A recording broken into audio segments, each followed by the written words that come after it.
our first speaker is actually a Nueva Ecijano, born in Cabanatuan City and raised in Marikina City.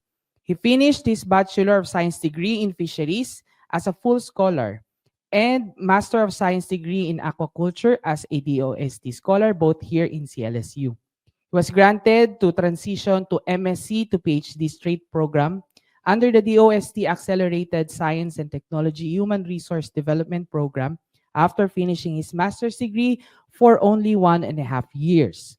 And in 2017, he successfully obtained his doctorate degree in aquaculture, specializing in bioeconomic modeling and aquaculture research. He's a recipient of several awards, which include the NFRDI Fisheries Gawad ng Tagumpay Award. He actually received this award twice, first in 2017 and then the second one in 2018. To add to these distinctions, he is also one of the very few biologists in the Philippines authorized to perform necropsy on marine mammals. He was part of the first batch of the Philippine Fisheries Observer Program in 2008. In that same year, he was also recognized as the top performing biologist for larvae training program organized by SIFDEC Thailand. Also in that year, he represented the Philippines in the United States National Oceanic Atmospheric Administration National Geographic Expedition in 2008. He is the TESDA subject matter expert on aquaponics and the former national focal person of BIFAR for its urban aquaponics program. He's the innovator of the BIFAR's prototype model of the small-scale aquaponics unit in 2020. He has implemented research and development projects with support from international and national funding agencies. And at present, he holds the position of Chief Science Research Specialist of the Aquaculture Research and Development of the National Fisheries Research and Development Institute, or NFRDI. So to talk about the oyster culture using floating bamboo raft, let's all welcome Dr. Joseph Christopher C. Rayos.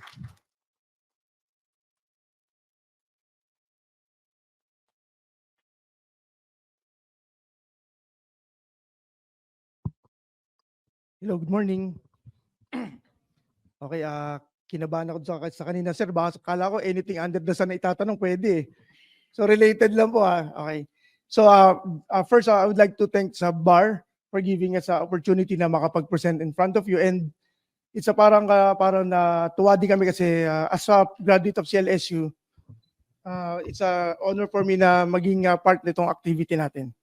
So nakita niyo naman po, from Master BS hanggang PhD sa CLSU po tayo nagwan. So meron bang mga taga-fisheries dito? Ayan. So graduating na ba kayo? Lecture lang po bibigay namin, hindi trabaho pa ha. Okay, so good morning everyone, and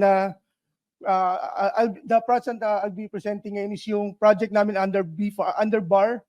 BAR funded po ito. Ay, sorry. Sige sir. Ayan. So, pwede na po bang slide please? Ayan. At to start with, ipapakilala ko sa inyo yung project ng BIFAR, NFRDI, and BAR entitled Strengthening Oyster Aquaculture in Anda, Bolinao, Bani, Alaminos, Sensual, or ABAS Municipalities of Pangasinan through bamboo raft technology. Ayan, so familiar ba tayo sa oyster? So ayan, yung oyster natin, mas pinaganda pa natin yung natin dito, production ng oyster using the bamboo raft technology. So sana yung mga kasama natin dito, familiar kayo kung paano kinukulture yung oyster. Kasi baka iba sa atin, dun lang sa roadside natin nakikita yung mga oyster. Ngayon, mapapakilala natin sa kanila kung what is oyster, tsaka kung ano yung, paano natin sila kinukulture. Next slide, please. Ayan. Oysters are considered as one of the most valuable bivalve mollusks in the Philippines. Oyster farming in the Philippines began in 1931 when broadcast method of culture was used to build an oyster farm in Hinigaran, Negros Occidental. So yung broadcast method, paano ba ito? Para lang, dati di ba nakita natin may mga nakatulos. Yung broadcast dati, hinahagis lang nila, tsaka bayaan lang nila dumami yung oyster. Ganun po nagsimula yung oyster sa atin dito sa Negros Occidental. So kung makita po natin, we have 4 oyster species po sa Philippines, but ang pinaka-common dito is yung sleeper shape oyster.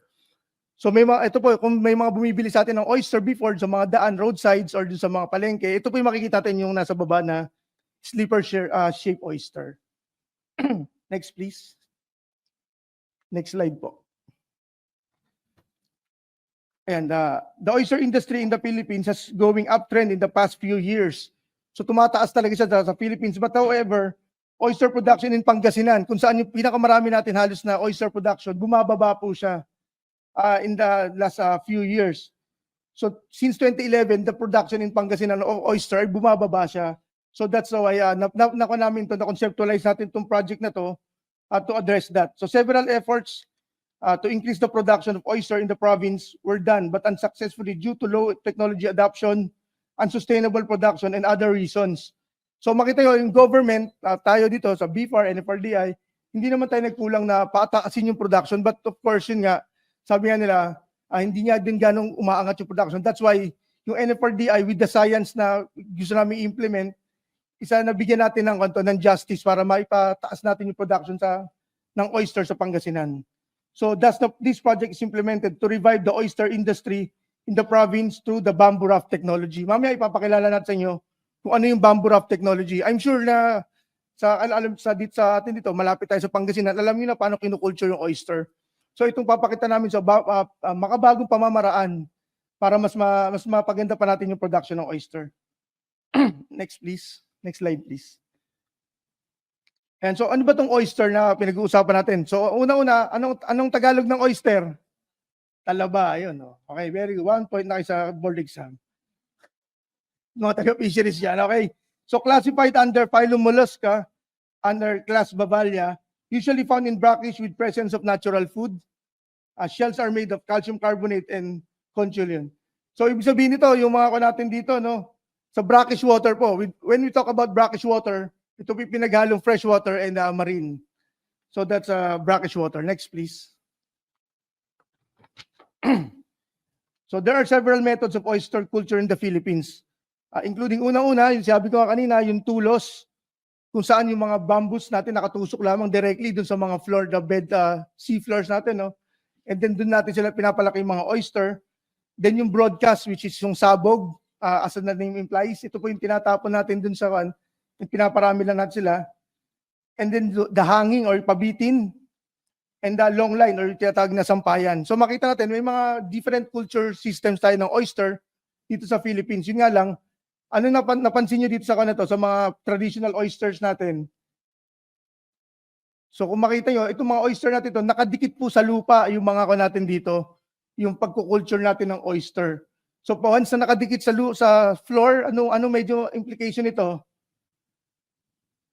Pwedeng pasukan ng mga buhangin or mga ibang mga elements na hindi naman natin talaga kailangan for the culture. That's why na-develop po natin yung itong technology natin. Next slide, please. So for the objectives, to enhance the capacity of selected beneficiary fisher folk associations in ABAS. Pag tinawag nating ABAS, ito po yung tinatawag na collective group ng Anda, Bani, Bolinao, Alaminos, and Sual. So yung mga taga-Pangasinan dyan, may mga taga-Pangasinan ba rito? Ayun, may isa. Si ma'am lang siguro nakakaintindi. Ma'am, usap na lang tayo, ma'am. So ayan, sa ABAS areas, in terms of production, post-production, and marketing. So yung project natin with BAR, nagsimula po tayo with the production. Kailangan makompleto kasi natin yung chain. Hanggang marketing po, kinover po ng project natin. Ito po actually, just to give a tip sa mga kasamahan natin, when we're going to propose pagdating sa mga projects, pagdating sa BAR, with BAR, mas gusto talaga nila yung parang holistic, tsaka lahat ng mga phases of production hanggang marketing ay matakel natin para mas maganda yung magiging result ng ating project. Secondly, enable compliance with quality and safety standards of oysters. And thirdly, facilitate the linkage of the beneficiary fisher folk association in ABAS area to institutional support services and marketing. So not only production, i-connect din po natin sila dun sa mga institutional buyers o sa mga support services and market para yung mga na-produce natin, ma-showcase din natin sa public. So kung makita nyo, ganyan po magbigay ng project ng BAR, talagang yung mapapakinabangan na madaling maabot ng mga Filipinos. At the same time, may science po na kasama. Next, please. So ayan, para lang po medyo tayo magkaroon ng konting, ano ba ito pinag-uusapan natin na bamboo raft technology? Kaya kung napansin nyo, so hindi na po siya nakatusok sa lupa.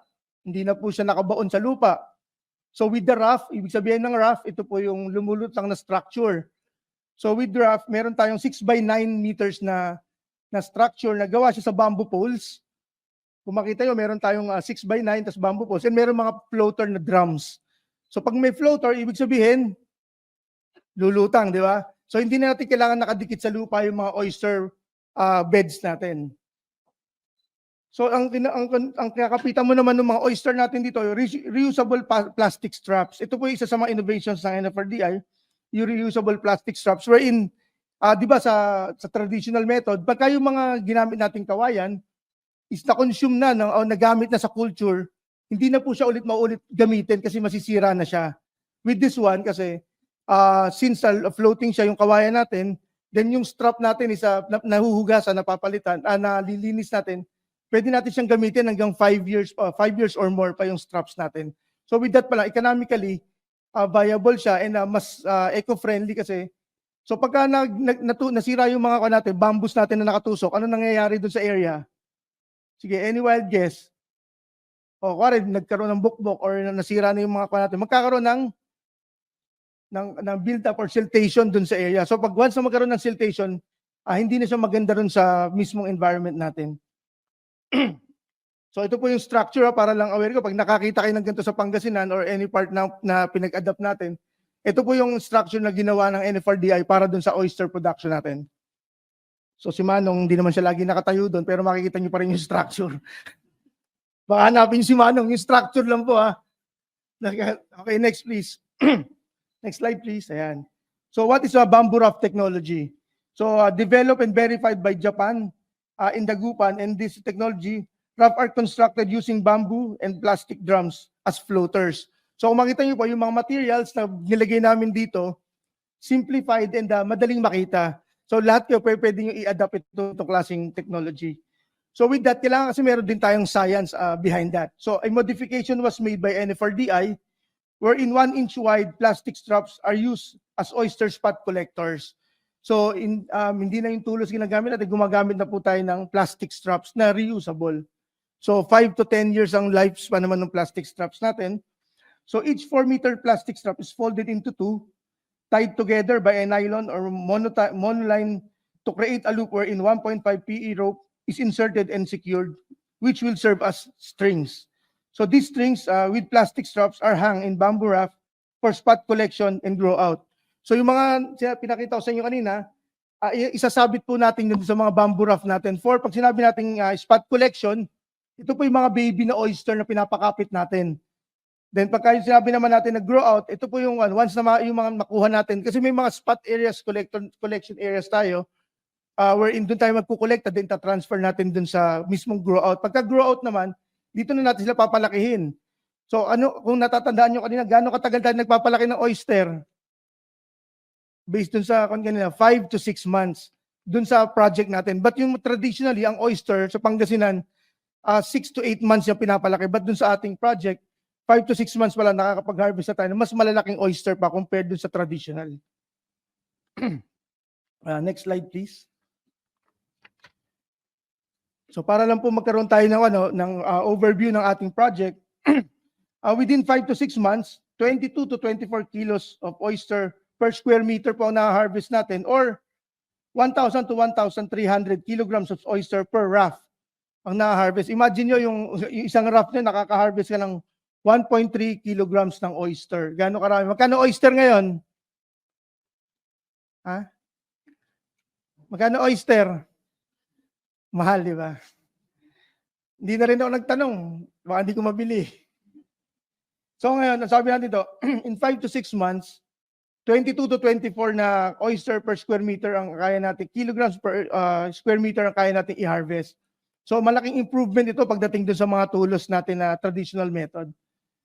So with the initial investment of approximately 50,000 pesos per raft, oyster farmer can expect an impressive 56% return of investment after the first cropping.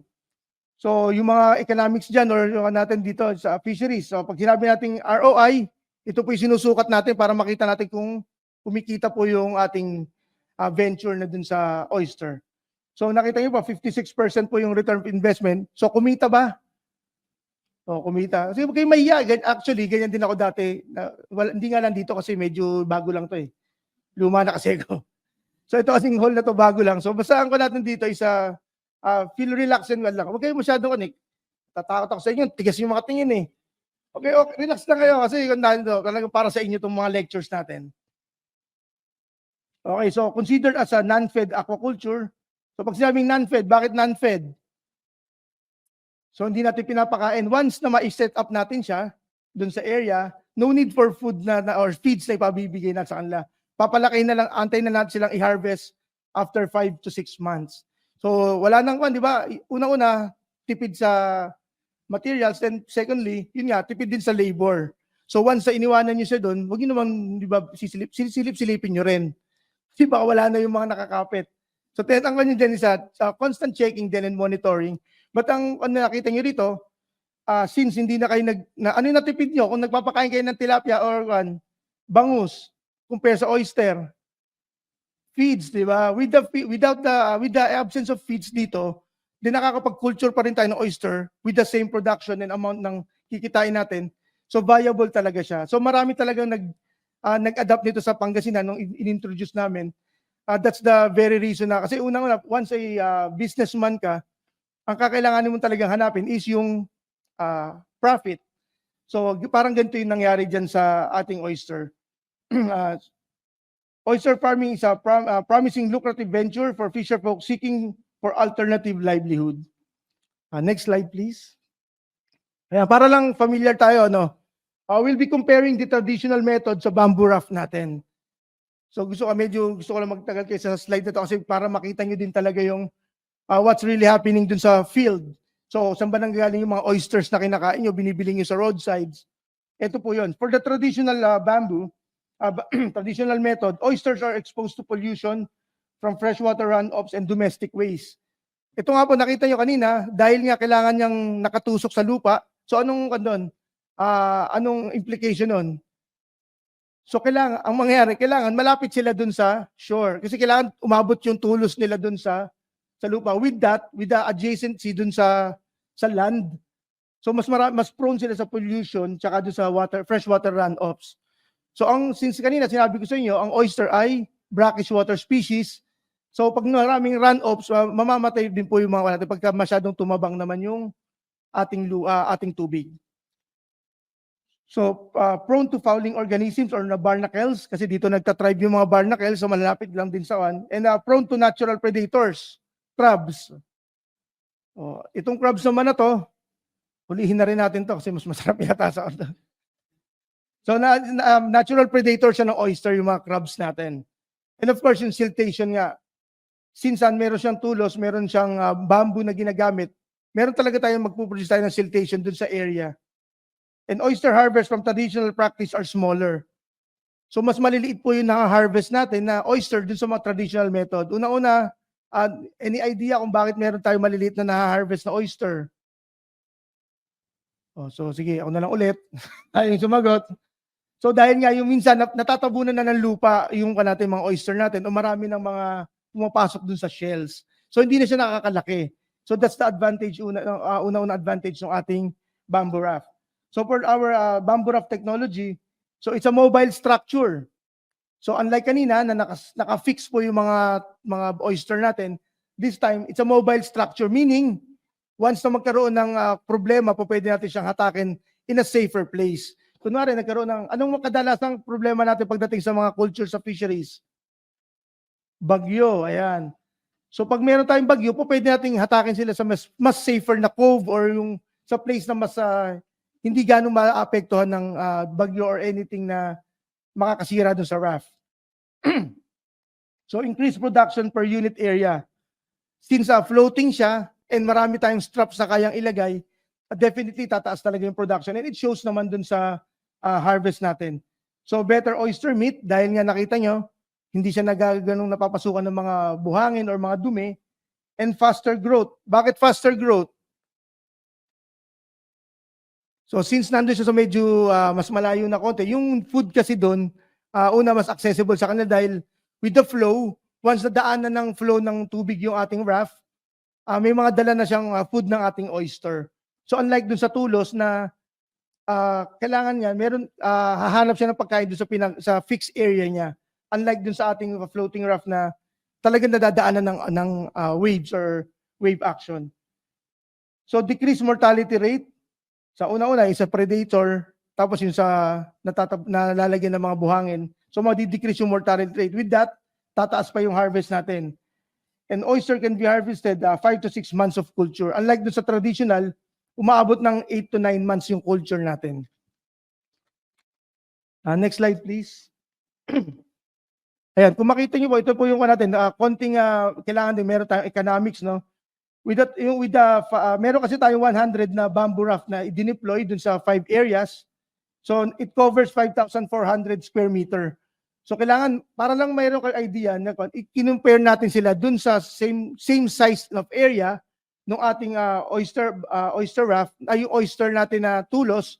So lumalabas siya na, so kailangan kasi pag nag-compare tayo ng mga as researchers, alam niyo yan, na once we try to compare no anything, dapat parehas yung mga kanila, yung mga parameters na. So, in a 5,400 square meter, depende po dun sa price na pagbibilan, more or less 6 million po ang kinita nung 100 square meter, 100 na raft na bamboo raft na nilatag natin. In comparing it dun sa traditional method with the same area, so kikita lang po yun ng 1,260,000 yan. Yan po ang malaki po ang halos malaki po talaga yung difference ng kikitain natin pag gumamit tayo ng oyster raft.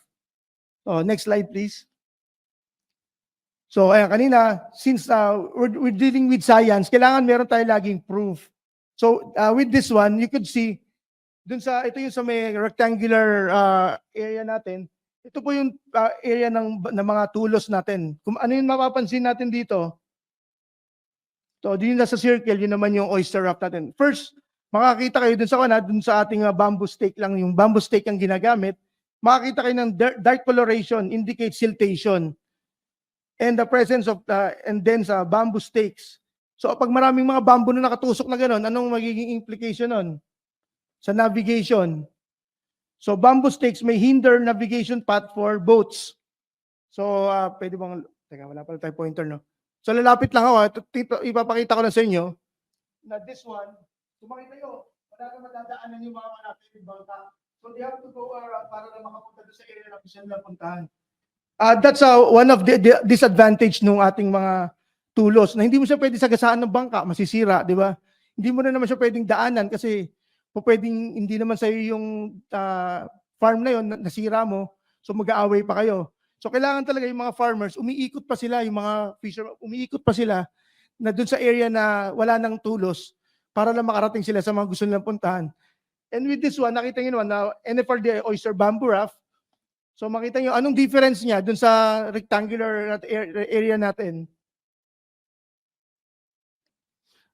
Sabi, bawal mahiyain eh.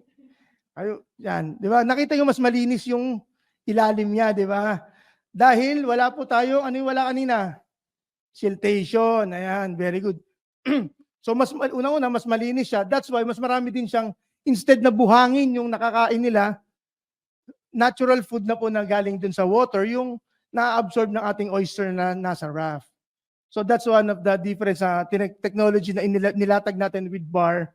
And hopefully, since ikaw ko lang sa inyo, i-relay ko lang sa inyo, yung mga farmers natin na association na partners, yung mga katabi nilang farmers, gusto na rin mag-transfer dun sa ganito klaseng technology. Kasi nga nakita lang, mas malaki yung kinita. And with that kasi, with the government support, tsaka yung sa science, madalag talagang ibabak yung yung claim natin na mas kikita sila. So next slide please. So ayun kanina, with every experiments or projects na gagawin natin, hopefully kayo din na once you graduated and napunta kayo sa mga research institutions, kailangan meron talagang science yung ating mga activities para mababak natin sila pagdating dun sa pag-defend natin or pagbigay natin ng justification, kailangan science-based para hindi tayo magkakaroon ng problema. So with that, una-una, kailangan na dun sa activities na ginawa natin, beneficiary profiling. So kung makikita nyo, dito kasi para lang alam nyo po, once na magkakaroon tayo ng mga beneficiaries sa mga projects natin sa baba or dun sa field, kailangan meron tayo, since kailangan yung mga partners, so kailangan ipo-profile din po natin yung magiging partners natin kung capable po ba yung partners natin or willing talaga sila mag-adapt ng mga technology. Kasi yung tayo kasi, ibinababa natin yung technology sa kanila and it's up to them na i-adapt nila yon. So next is yung hub monitoring. Ano po yung hub monitoring? Hub.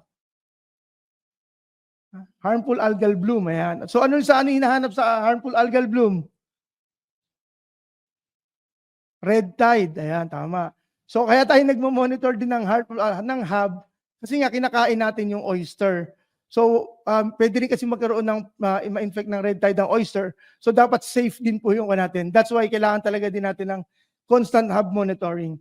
Then heavy metals kasi may mga claims kasi na may mga heavy metals yung oyster natin. So isang way po ito na mapakita natin na malinis yung oyster natin. Since medyo malayo na siya sa lupa, so mas talagang madi-decrease yung chance na magkaroon ng heavy metals. So nanggagaling yung mga heavy metals usually sa mga buhangin, di ba? Yung mga natin dyan, yung mga pumapasok mismo sa oyster natin. Then since we're monitoring the growth and the performance ng ating mga oyster, there's a monthly continuous growth monitoring, growth monitoring. Ito sinusukat po natin yung mga carapace nila, yung mga length nila, yung mga meat, yan sinusukat po natin yan para makita natin yung improvement kung paano talaga siya nag-develop and paano siya nag-adapt dun sa ating technology. And of course, nandiyan din yung PSP, toxin monitoring. So makita po natin dito na since gusto talaga natin siyang matulungan yung mga farmers, pag na-test kasi natin to per site, kung yung mga nag-adapt natin doon, more or less alam nila na safe yung area. Kasi once na magkaroon tayo ng problema pagdating doon sa mga red tide or sa mga other na chemicals na nakakasama sa tao, pwedeng bumagsak din po ulit yung oyster industry sa kanila. So dapat more on the safety side tayo, not only on the production side. So next slide please. So to start the training, to start the project, nagkaroon tayo ng technology training on oyster culture using bamboo raft. Ito po, pinakilala na natin to sa sa mga farmers natin, kung ano yung bamboo raft technology ng oyster. So these are to capacitate fisher folk organizations on oyster culture using bamboo raft technology. The NFRDI conducted training in selected municipalities partners in Pangasinan. So kanina yung sinabi nating Abas area, since ito po yung area na napili natin, and ito rin po natin kumuha yung mga beneficiaries, sila din po yung naging part ng training. The technology training aimed to capacitate the project beneficiaries on basic oyster farming practices, oyster culture using bamboo raft technology, and fabrication of bamboo raft. Kung makita nyo po, dito po sa baba, kung makita yung picture sa baba, ayan, sila po, yung mga mismong farmer partners natin, sila po yung nag-build ng mga raft nila. So sa Sual, sa Alaminos, tagto 20 po na raft yung binild ng mga associations natin. So kung makita nyo, with their involvement sa una pa lang, talagang aalagaan nila yung kasi although sa atin nanggaling lahat yung materials, but nag-invest din sila ng oras nila para ibuo yung 20 raft nila per municipality. So yan din po yung isang approach natin sa BFAR, NFRDI, and BAR na maging yung partnership natin na para nagtutulungan yung donor tsaka yung researchers and yung farmers. With that kasi, pagka nagkaroon talaga ng magandang relationship yan, paalagaan talaga nila yung project kasi meron silang puhunan. Kumbaga, may it not be a monetary puhunan, but yung effort nila na to build those raft is a malaking bagay na para mahalin nila yung projects natin. So that's one strategy na social strategy na ginagawa natin para maging mag-last or tumagal yung mga projects natin in partnership with them. So para lang po to reiterate lang po, no? So before we start, talagang tinrain po natin sila paano nila gagawin itong culture natin with bamboo raft. Next slide please. So aside from the lecture natin or dun sa workshop natin pagdating sa pagbuo ng bamboo raft, nagkaroon din tayong capacity building activities. Ito yung tinatawag na Fish and Learn Seminar for Abas project beneficiaries. So ano po ba itong Fish and Learn Seminar sa to? In collaboration with BFAR Region 1, the DA and FRDI conducted Fish Learn Seminar for ABAS project beneficiaries held in Pangasinan.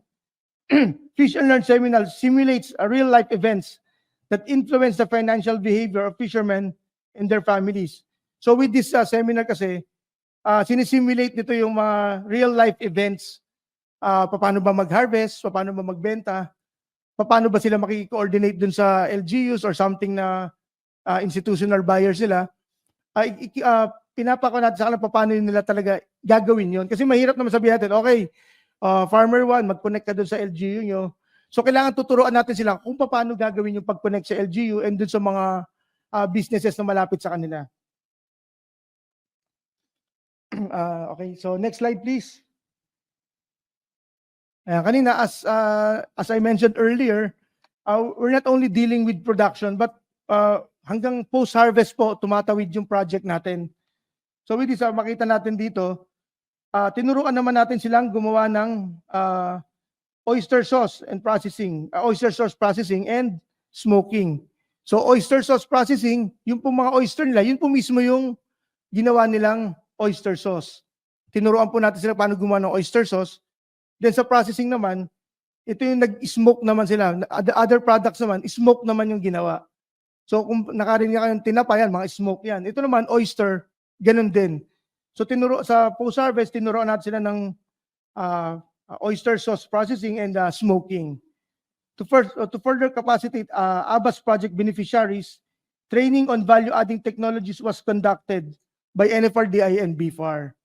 So nakita po natin na kailangan na once kasi na matapos yung project, dapat handang-handa na po yung mga beneficiaries natin sa kanila. Yun po yung gusto namin iparating dito na hindi tayo magpa-project in the sake lang na kailangan may project tayo para may maisulat tayo, mai-brag tayo na may project tayo. But ang bottom line is, sana yung project natin mapapakinabangan ng mga beneficiaries and the fisheries industry as a whole. So para magkaroon ng impact po yung projects natin. So nakita nyo, meron tayong production kanina kung saan nag-produce tayo ng oysters. And this time naman, we moved to sa post-harvest para naman magkaroon ng other income yung mga beneficiaries natin. Sa production pa lang, they could sell the produce live sa roadsides. But kung mayroon mga sumobra, hindi siya masisira kasi nga we have introduced to them sa processing naman ng ating oyster. So makita nyo, wala po talaga magiging tapon dun sa ako natin. As I mentioned earlier, tinuturo po natin yan sa project na to. From production hanggang marketing hanggang post-harvest. Para po magkaroon ng options yung ating mga farmers. Kasi may mga farmers po tayo na tinuruan natin ng production. Pero mas gusto pa nilang tumawid pala dun sa processing. So meron silang capability na gawin yun. And with that, with this project kasi, hinanda talaga natin sila na makatawid from their sa setup na may support ng government hanggang makatayo sila on their own na mapatakbo yung project natin with them. Next slide, please. Ayan, so with this kasi, kailangan, gusto talaga natin na mapakita sa public kung paano talaga tayo nag-implement ng projects, ano yung mga development. So nagkakaroon talaga tayo ng posting dun sa ating social media, sa BAR, BFAR, sa NFRDI, para lang alam natin kung ano yung ginagawa ng government. Kasi tayo mismo, as a government institution, tayo, magiging part din tayo ng government pag nakatapos tayo ng makapasok sa government.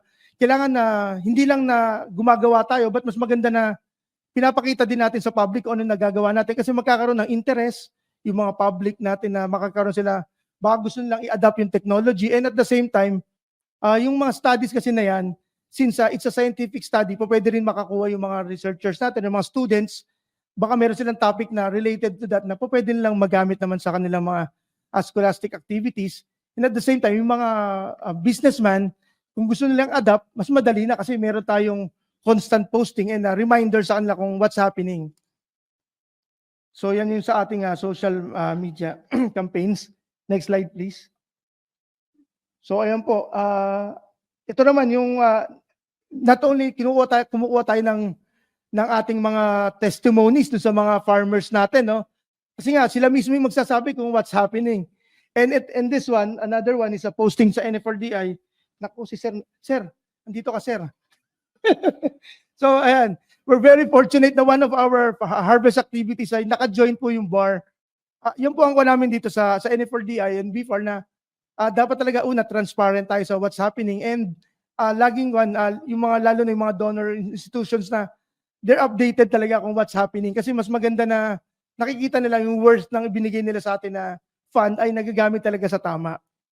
So kung makita nyo ito, once kasi na kaya nyo ipakita yung mga projects nyo sa public, it's one indication na hindi kayo na nahihiyan sa naging result niya and at the same time, with the production talaga, nakatulong na kayo mag-produce, nakapag-promote pa kayo ng technology.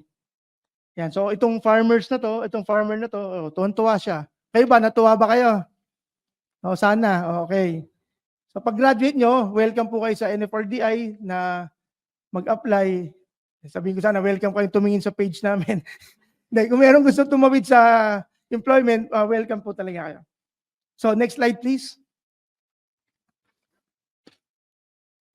Ayan, kung makita nyo po dito, we're showing na hindi lamang NFRDI po ang nag-showcase ng ating mga activities and this ABAS project, also yung BFAR. So since partner natin ng BFAR, nakita nila kasi importance ng ginagawa natin for Oyster. So even yung BFAR na website ay nagbibigay din sila ng updates pagdating sa project natin. So makita natin dito na we're working hand in hand para talaga makapag-produce ng magandang result and at the same time, ma-disseminate po natin yung ating result. So another material is in the IEC material na poster naman na available naman sa NFRDI. Ito po, kasi ginawa na namin siya ng poster para kung meron po sa mga municipalities na gusto magdikit ng mga poster na gusto nilang information, mali mo, bigyan tayo ng bar ng pampaprint, di ba? Okay, so ang dito, una-una, ang gusto namin pakita rito, dapat yung mga fisheries or agriculture ay maging adaptive na dun sa what's happening now. Dati kasi mga poster materials, dun nyo lang siya nakikita sa mga walls. But ngayon, nandun na sa mga cellphone nyo, sa mga electronic devices nyo.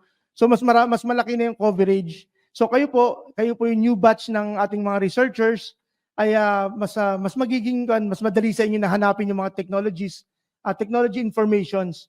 So kayo po, sa inyo po kami lumalapit ngayon na ituloy po natin what's happening sa fisheries and agriculture na sa mga researches natin. Kasi kayo po talaga yung makikinabang dito and the Philippines as a whole ay uunlad pa once na yung mga kabataan na kagaya nyo ay maging involved sa fisheries and agriculture.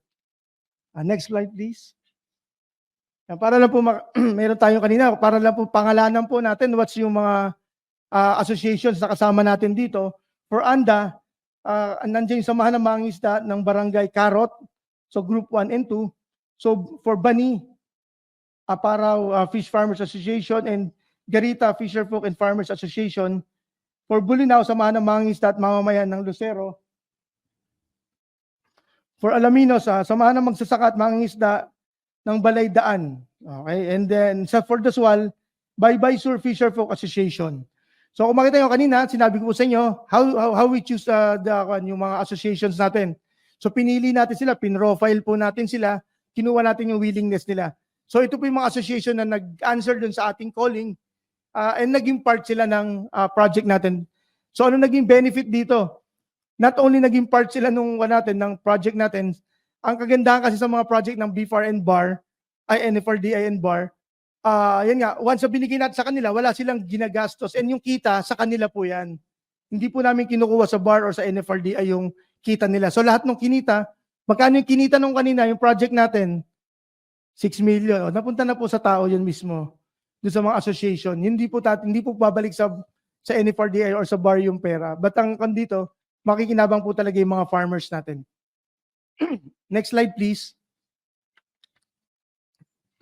So yeah, kailangan with this one, we have to profile them. Aside from profiling them, kailangan din mapakita natin na ano yung naging adoption nila. Kasi kailangan dito, since it's a research, kailangan meron tayong mag-gauge natin yung involvement nila o yung kanilang acceptability ng project. Unang-una, yun sa ANDA, I would like you to focus sa ANDA muna. No?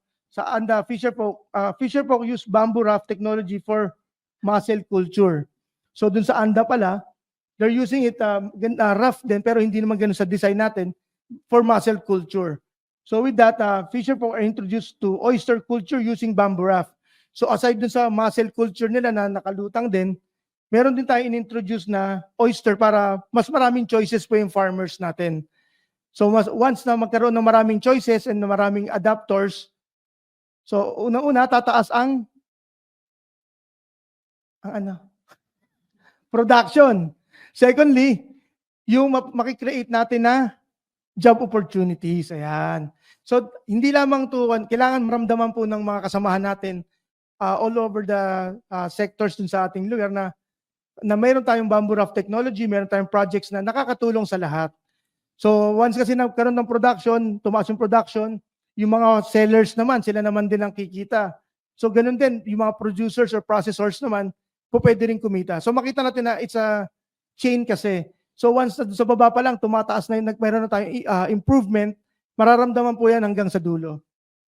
So next is yung oyster production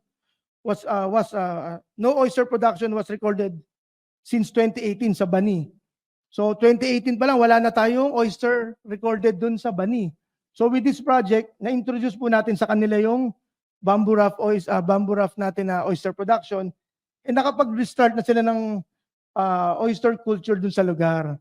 Ayan. So dati kasi nahinto na kasi wala nang gumagawa, but ngayon kasi nakita nila yung siltation doon napakataas talaga. So with the bamboo raft kasi since it's a floating, so hindi na nila problema ngayon yung siltation. Kaya na-engganyo sila na mag-adapt din po ng ating project. Next is for the Bolinao, beneficiaries are mostly fisher po with no experience in oyster culture. Kasi iba po yung kanila dito. Nag-aalaga po sila ng isda. But ang kagandahan po with the BAR and NFRDI, inihanda po natin yung ating mga adapters or yung mga farmers, beneficiaries natin na maging ready. Kasi una-una, kung hindi tayo, ano ba tawag na sa Tagalog, kung hindi tayo susugal or hindi tayo magte-take ng risk, so magiging stagnant lang po yung growth natin. Nandun lang tayo kung ano kinagis na natin. So ito talaga, kailangan i-introduce natin sa mga gusto mag-adapt. Hindi mo naman sila ipipilit, but kasi kailangan ma-inform muna sila. Makikita kasi natin doon yung mga interest ng mga gusto mag-adapt. Hindi mo sila ipipilit na, ikaw, farmer 1, 2, 3, 4, gawin mo to. Ngayon, ginagawa natin dito, sa una pa lang, i-introduce natin yung project, yung program. Then kung may magkagusto, pwede sila mag-inquire. Then sila na yung ititrain natin. Makita nyo, exchanges tayo ng ideas, exchanges tayo ng interest. So sa una pa lang, makikita magtutuloy-tuloy yung project kasi sila mismo gusto nila yung project. So that's one of the strategy na ginamit natin dito. Next slide please. So for the Alaminos naman, Fisher po used the stake method. Kung nakita, natandaan nyo ano yung stake method? Bawal mahiya. Hindi na bawal mahiya. Hindi rin, pero wag naman kayo matulog. Kanina, yung stake method, ito yung nakatulos, di ba? So yan dati yung gamit nila dun sa area. So ngayon, tinuro natin sa kanila yung bamboo raft technology. Then first one naman, spot collection on site. Ito, meron silang mga stake method din na ginagamit. Yung problema naman dito, tandaan nyo, hindi lahat ng ating projects ay smooth sailing. Kagaya nung sa SWAL, nagkaroon sila ng problema sa spot collection. So, nag-adjust po nag-realign po kami ng budget through BAR, na yung pong collection ng spot nila doon sa mga areas sa Pangasinan na meron talaga mga spot collection, dinadala na po natin doon yung spot collector nila. Then pag may kinapitan na po, idadali na natin doon sa area nila.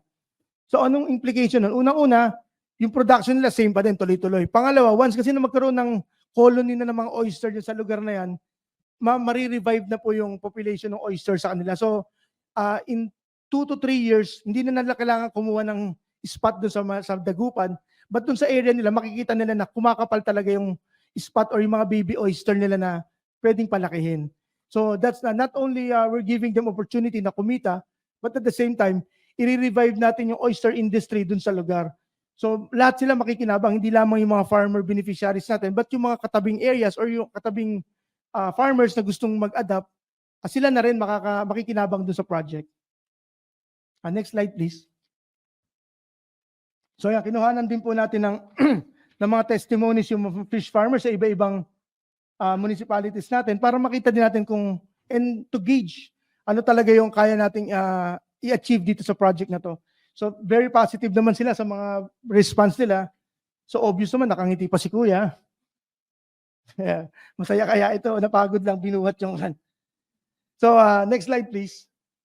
Ito naman sa ibang ano to, fish farmers, then nandyan din po yung LGU partners natin. So kailangan lagi po natin isasaalang-alang or give weight din po dun sa LGU partners natin kasi sila po yung kasama natin mag-i-implement ng project. And once na maging adaptive sila sa project, sila mismo sa LGU nila, sila po yung magiging tawag dito, agent for change natin doon sa lugar nila na i-adapt yung ating mga technology. Once na maganda yung relationship natin sa LGU and nagustuhan talaga nila yung project, hindi na natin po problemahin yung pagpapalaganap ng ating project kasi nga sila mismo nakita nila yung benefits doon and talagang i-adapt nila yan. So next slide please. So ayan, paano naman natin nakita na nag-improve talaga yung production nila? So nagkakaroon na sila, yung mga areas at nakapag-join na po sila sa mga agri-fisheries trade fairs dun sa area nila. Like dun sa Bani, nakapag-kon sila dun sa, nung February 15, nagkaroon ng trade fair, nakapag-showcase sila ng kanilang mga oysters. Bakit, paano nila na-showcase? Maraming oyster dun. Kasi nga, mas maaga sila naka-harvest na mas malalaki compared dun sa usual na oyster na naka-harvest dun. So, na-showcase nila, pwede sabihin nila na in 5 months lang, ito na po yung harvest namin compared dun sa lumang method na ginagamit. Then sa Alaminos, ganun din. Next please. Sa Alaminos, nakapag-join din sila dun sa mga trade fairs natin. Noong March 23 naman, nag-join din po yung samahan ng mangingisda, magsasaka, Balay Daan in Alaminos City. So doon sa Alaminos City, meron silang fair. Nag-join na rin sila kasi nga para ma-showcase din nila yung production natin with them. Next slide please. Yeah, so syempre hindi naman papahuli din yung ibang areas. So yung SUAL, ganun din, yung Baybay Sur Fisher Folk Association, ang sinold naman nila doon sa mga fair na sinalihan nila, shackled oyster, ibig sabihin nakatanggal na, pag shackled, nakatanggal na po yung oyster. Binenta na po nilang ganun. So makita natin, they can sell their oyster na shell on, pwede rin yung nakatanggal na sa shells. It's dahil nga, di ba, tinuruan na kanina, pinakita ko with the seminar ng post-harvest natin, tinuruan sila kung paano yung mga different ways na pwede lang i-market yung kanilang oyster. So it's one of the evidence na naka-adapt sila and naisa puso nila yung kung paano gawin. With that kasi nakapag-kon sila, experience nila kung paano sila magbenta.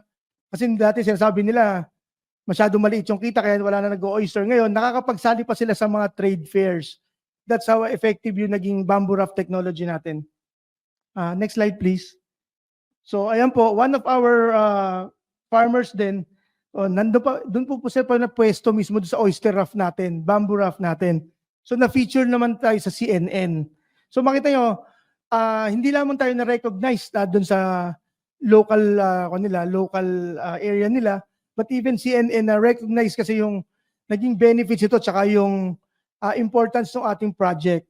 So with that, na-feature po yung kasamahan natin na farmer adapters natin dun sa CNN. So napanood nyo po ba? Parehas tayo. Sinabi lang din sa akin, binigyan lang ako ng video clip. Next slide please. And for summary and conclusion, Fisher folks were generally receptive of the bamboo raft technology. 94% of the beneficiary Fisher folk expected the project to succeed. So kung makita nyo, paano ko nakita itong mga ganitong datos, no? So not only we engage sa production, nagkaroon din po kami ng socio-economic natin na survey para kumpleto talaga. So production, post-production, marketing, post-harvest, tapos may socio pa tayo. So yan po ang tinuro sa amin ng bar nung simula nagpa-project kami sa kanila, dapat holistic and marireach talaga ng tao. So the present design of bamboo raft is able to harvest 1 ton of oyster shell on, ibig sabihin may shell pa, up to 5 to 6 months of culture period. So since 5 to 6 months lang ang culture, mas mabilis siyang makapag-harvest. Then oyster requires low startup costs or initial investment. Only bamboo floaters, sinkers, and other materials are the only initial investment needed to start oyster culture. So kung kanina, I give you example yun sa fish pond. So daily, nagpapakain ka with oyster, di ba kanina sabi ko, pag nilagay mo siya doon, antayin mo lang yung harvest natin. So napakadali siya, di ba? Once na makapag-start ka, yun na yun. pwede ka nang pumasok sa trabaho nyo, pwede ka nang ma-employ sa ibang ibang jobs nyo na hindi mo kailangan bantayan yung oyster natin every day. So oyster required no feeding, which meant the usual 70% expense for feeds for fish aquaculture is not necessary. Kaya ko sinama to para lang makita nyo na in aquaculture, reality lang to, no? 60 to 70% galing sa napupunta po yung pera natin sa feeds na pinapakain natin dun sa ating isda. So dito sa oyster, may feeds ba? Wala, natural food ba, di ba? So isa pa lang yun na natanggal na natin yung gasto sa feeds. Pangalawa, hindi pa kayo araw-araw nagpunta o nagpapakain dun sa mga pond nyo. Ito po, once na ma-set up siya, check nyo lang eventually, periodically, then good to go na po tayo. So after the spot has been collected from oyster spawning ground and have been stuck to the raft, yun, once na nailagay na sa raft siya, hindi na natin siya po problemahin. Lalaki na siya doon. So pinasimple na po natin ang farming ng oyster. Dati kasi, ang farming ng oyster, since nakatusok siya or yung tulos, halos every other week or every week, tatanggalan nyo ng mga buha-buhangin yung gilid, titingnan nyo kung natusok pa ito. Since lumulutang-lutang lang siya, and yung straps natin, reusable, nakasabi ko sa kanya, 5 to 10 years, pwede pang gamitin yung straps natin, kaya napakamura po talaga sa lumalabas. So next slide please. Ayan, during the project implementation, water quality parameters in all sites were within the desired limits for oyster aquaculture. So no recorded harmful algal bloom and paralytic shellfish poisoning in all areas. Ito kanina pinakita ko sa inyo na every month nagsasampling po tayo para po makita natin kung merong red tide or merong PSP toxins na poisoning dun sa area. So makita natin na aside sa production, yung safety talaga ng mga tao ay sinasaalang-alang natin. So Philippines has a long coastline and many sheltered bays which could be suitable for oyster culture. However, it is always subjected to proper site selection and adherence to aquaculture standards for an environmentally sound, social responsible, economically viable manner, and sustainable aquaculture production. So once na-showcase na natin siya sa ABAS areas, it's about time na makita nila kung paano siya ginagawa and yung adapters niya, mas madali na. And sabi nga dito kanina na marami tayong sheltered base sa Philippines. Kung lahat yan mag-a-adapt dun sa yung mga bakante na sheltered base dyan na i-allow sila na mag-oyster. So napakalaking bagay po yan sa pagtaas ng production ng fisheries sa ating bansa.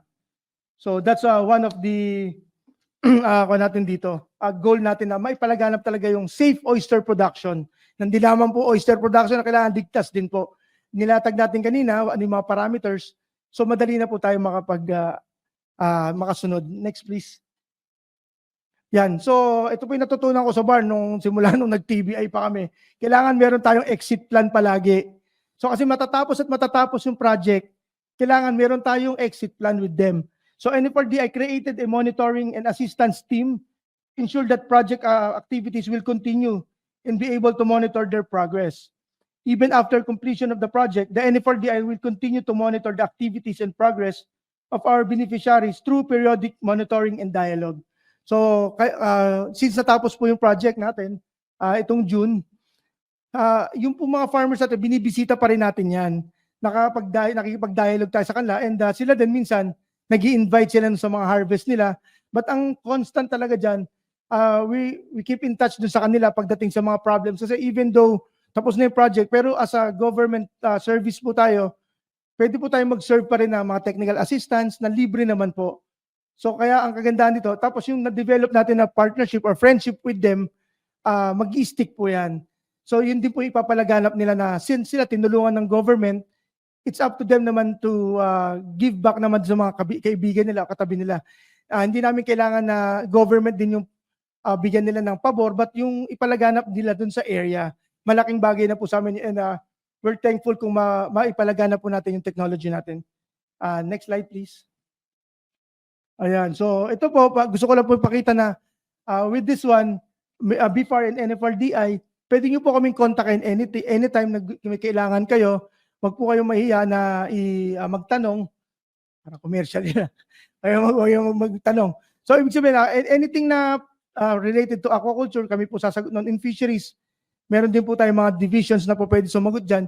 And rest assured na lahat po kayo, mai-entertain natin. Since it's a government service, wala po tayong tinatanggihan na mga inquiries or anything na makakapag-serve sa public. So with this, the NFRDI and BFAR, together with BAR, nagpapasalamat po kami sa inyong lahat na naging part kami or kabahagi ng itong activity na to. And hopefully, magkita-kita po tayo sa mga susunod na panahon na mas maunlad na kayo and hopefully, sana din may mag-fisheries din sa inyo. Thank you po. Maraming salamat. Thank you very much, Dr. Rayos, for that very interesting, napaka-interesting po ng topic ni Sir. I guess marami pong tayong natutunan. So while we are preparing ang ating mga audience, nagpe-prepare po ng ating questions, gusto lang po natin batiin yung mga nasa Facebook page po natin, nakasama po ngayon na nanonood po sa ating seminar series. We have attendees from all the way from Tanawan, Leyte. Good morning po sa inyo. From Labrador, Pangasinan. We also have an attendee po from Batanes, all the way from Batanes. From Cebu, from Zamboanga del Sur, and from the Bicol region. So good morning po sa inyong lahat. Marami pong salamat sa pagsama sa amin dito sa seminar series. And if you have questions, kindly chat na po dyan po sa ating comment section para po mapakita natin dito sa screen at matanong natin kay Sir. So mabalik po ako dito sa ating mga students, sa ating mga kasamahan dito sa Teachers Hall. Any questions po para po kay Dr. Rayos? Ayan, sige. Go ahead, sir. Please state your name po and your course. Hello po. Magandang umaga po sa ating lahat. Hello. Ako po si Jerome Capindian po, from CLSU, Bisabe student po. Ang tanong ko lang po is yung sa strength ng ating bamboo wrap. Kunyari po, di ba po, since floating siya, may chance po siyang lumubog pagka na-reach niya yung maximum limit niya na kayang ilit.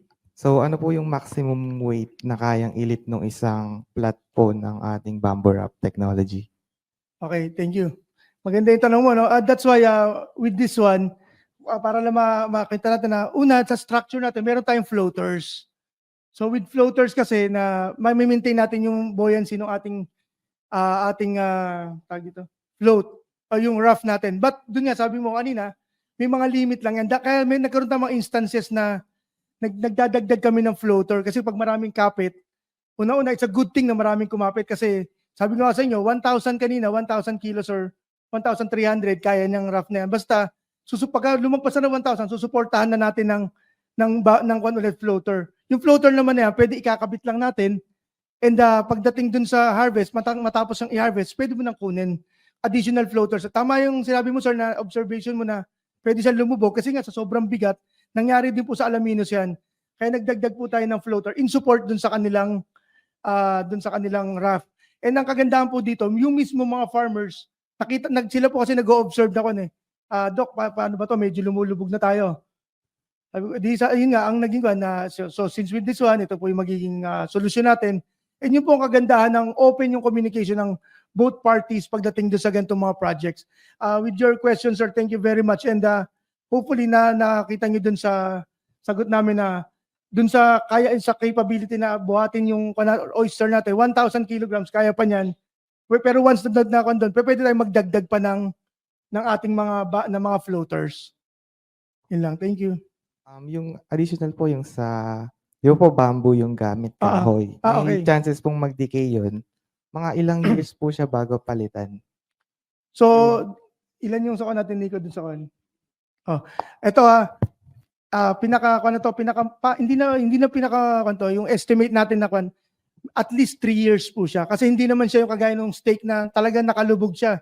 Ito, since floating siya, may chance talaga na hindi siya dalapit sa lupa masyado yung bamboo natin kasi yung strings lang po ang nakalubog. So hanggang minimum of 3 years, kayang-kaya po natin yan. So hindi ka kailangan magpalit every year kagaya nung sa steak na every culture. Yun nga, minimum ng 3 years, wala po kayong papalitan. Maglilinis lang po tayo. Okay, thank you, sir. Okay po, thank you very much. We will entertain 2 more questions po. So 1 question coming from our online participant. So tingnan po natin kung ano pong tanong niya. Okay.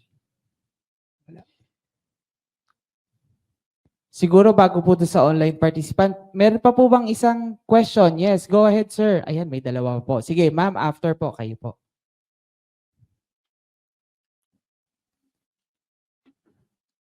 Huwag lang, Mark. Hello po. Hello.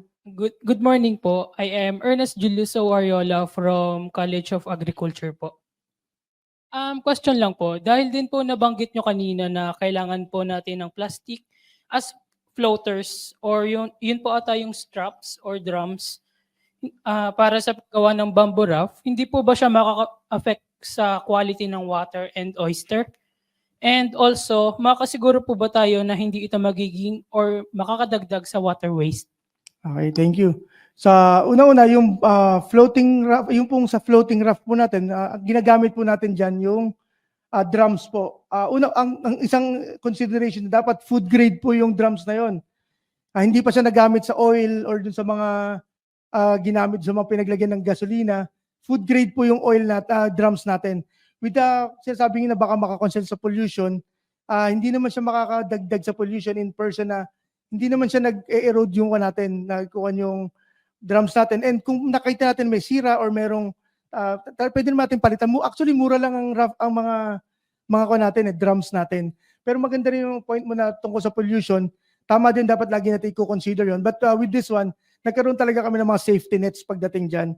Una, dun nga sa mga drums na ginagamit natin sa food grade. And pangalawa tuloy, no? Pangalawa, yun nga sa kansa na chine-check natin lagi kung, kasi once na magkaroon ng sira yung mga yung mga drums natin, doon po magsisimula siyang mag-deteriorate. So doon po naman pumapasok yung partnership with the farmers na sila naman na nag-check nun. So madali po i-address yan. And kung kailangan palitan, mura lang naman yung drums. Thank you po. Okay, thank you Salamat po. So, 1 question po from our online, tapos last na po yung kay ma'am po. Sir, from the Facebook page po, ang tanong po ay, can the technology be used in any lake such as Lake Lanao? What should be done when the water becomes rough? Ayan, okay. So, thank you. Ito nga yung sinasabi ko sa inyo. Unang-una, yun dun pagdating dun sa, kanina sinabi ko sa inyo, yung tulos, once na madaanan ng bagyo yan, mawawala na po yung oyster nyo. Mawawala na, masisira na yan. But itong raft kasi natin, pwede na siyang movable yung raft po natin. Tatanggalin lang natin yung sinker, tapos hatakin lang natin siya kung saang medyo mas secure na bay, magiging mas safe na po yung, hindi naman siya totally safe na 100%, but magiging yung dun sa damages pagdating sa mga bagyo, malelesen po natin. So kung sasabihin naman, saang base po ba? Saang water ba? Sir, Lake Lanao po. Okay, so Lake Lanao, medyo, actually, konti lang naman ang bagyo sa kanila. So pwede rin naman, pwede sila i-adapt yan. So para reminder lang, and any inquiries na gusto niyo pong magkaroon ng lectures or something na information pagdating dito sa ating program na to or ng WIDBAR, mag-contact lang kayo sa amin. We're more than willing na mag-assist po sa inyo. Kahit saan po kayo dito sa Philippines, dahil nga with the technology now, pwede tayong magtawagan, mag-Zoom, pwede kaming ma-reach out. And ang kagandahan po namin dito, lahat po ng services ng government, tandaan nyo po, libre po namin ibinibigay sa tao. Wala po tayong sinisingil na anything. So Thank you yung po. question na yan ay galing po kay Alcair Sangkopan. Meron po siyang follow-up question. Is it possible to install the bamboo raft technology on the unused fish pond? And where can the necessary inputs be purchased? Okay. Usually sa mga fish pond po kasi, it would depend kasi. Kung it's an earthen fish pond, definitely nasa lupa siya. So ang oyster po natin, kailangan po natin ng brackish water. So kung mayroon kayong brackish water na source, wala pong problema kung papapasukin niyo sa fish pond niyo yan. Lalo na yung mga malalapit dun sa mga dagat na mayroong mga brackish water areas, pwede naman siya. Kaya lang nga po, with the fish pond kasi, unless malalim na malalim siya, pwede po talagang yung mga lupa niya pumunta dun sa ating oyster culture natin. So that's why ito po, dinideploy natin sila offshore or yung malapit, yung dagat talaga na tuloy-tuloy yung pag-move ng wave. Unang-una, dun po nanggagaling yung food nila dun sa water. So kung stagnant lang po sa fish pond po, unless magkukulture ka ng natural food, po pwede rin. Pero as much as possible, doon na lang tayo sa natural. Una-una, once na na-deploy natin sila, hindi na natin sila kailangan bantayan. With the fish pond kasi, kailangan mo linisin. Baka naman pumapasok na yung mga buhangin, di ba? But it's up to them na to measure kung i-gauge nila kung ano yung pros and cons with the project. But ang kwan dito is anything na gagawin nyo, N4DI and B4 ay nandyan din to assist you. Okay po, thank you very much po. We'll now entertain po our last question. Other questions po, we'll take note of it and we'll refer it to Dr. Rayos para masagutan po. Hello, ako po si Leslie from sa LSUMS Aqua, sir. So may question po ako regarding sa exit plan nyo doon po sa pagdi-disseminate. We know po some cases na kapag hawak na po siya ng isang association, ayaw na po nilang ibigay sa mga kapitbahay or sa mga kasama pa po nila, di ba po, sir? So sa regarding po dito sa project nyo, ano po yung naging solution nyo? Okay, thank you. So maganda yan, no? Hindi talaga mawawala sa Pilipinas yung mga yan. Pero ang kaganda kasi with this project, since unang-una napakadali mo siyang igayahin, hindi mo kailangan kumuha ng permission doon sa katabi mo, sir, pwede mo bang gayahin yung ginawa nyo? Pero pwede na lang i-adapt. Then doon naman sa mga IEC materials namin, nandun din siya. Tapos kung makita nyo, kaya nga po pinasimple lang namin yung materials, yung construction, para kahit po yung mga hindi nag-training na gusto mag-adapt or maghingi ng assistance, mas madali natin silang matutulungan. Not necessarily na kailangan kumuha sila ng permission. With your inquiry, ma'am, nangyayari po talaga, lalo na sa mga sophisticated na mga technologies na hindi nila sinishare. But ito talaga, makamasa tong ginawa natin na since nandun na po siya sa Facebook, nasa Twitter, tsaka nasa mga FB pages natin na accessible sa lahat, makikita mo po na how to do, tapos yung what to do, nandun na po lahat. So mas pinadali na po natin. Thank you po. Thank you, sir. Salamat. Okay po, thank you very much. Palakpakan po muli natin, Dr. Rayos, and we would like to award you the Certificate of Appreciation. Kindly stay na lang po sa ating stage. Let me read the citation. Bureau of Agricultural Research awards the Certificate of Appreciation to Dr. Joseph Christopher C. Rayos for sharing his invaluable knowledge and skills in his topic titled Oyster Culture Using Floating Bamboo Raft. Given the 17th day of August 2023, during the National Agriculture and Fisheries Technology Exhibition with the theme Shaping Agri-Fisheries Technologies for a Better Future held at Teachers Hall, CLSU Science City of Muñoz, Nueva Ecija, signed by our director, Dr. Junel B. Soriano. To award this is the head of the Program Monitoring, Evaluation, and Leakaging Division, Dr. Anthony B. Obligado.